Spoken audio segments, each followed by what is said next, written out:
जापानमा तरकारी कति सस्तो कति महँगो छ त है। ल हेर्नु यो टमाटर एउटा बक्समा 6-7 वटा छ। यति एउटा बक्सको 279 छ। यो दुईटा टमाटरलाई त 430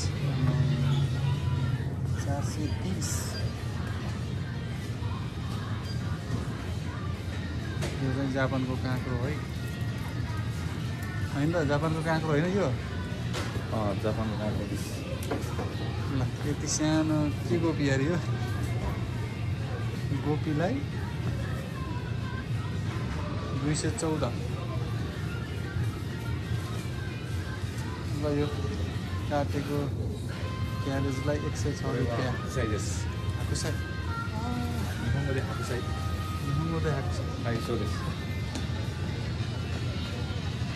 भान्टा चाहिँ सस्तो रहेछ क्या?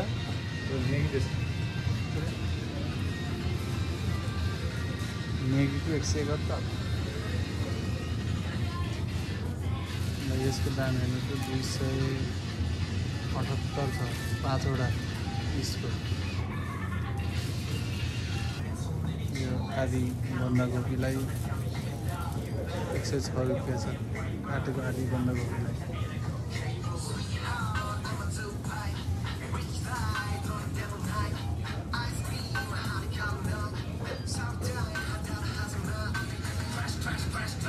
तीन पीस मसरुमलाई 139 रुपियाँ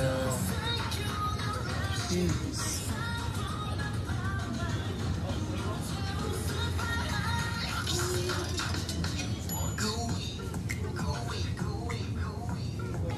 अब हामी भुइँकटरमा जाउँ है त।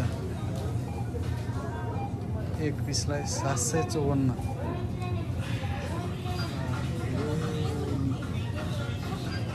यति भन्दै बिदा हुँ है त आजलाई।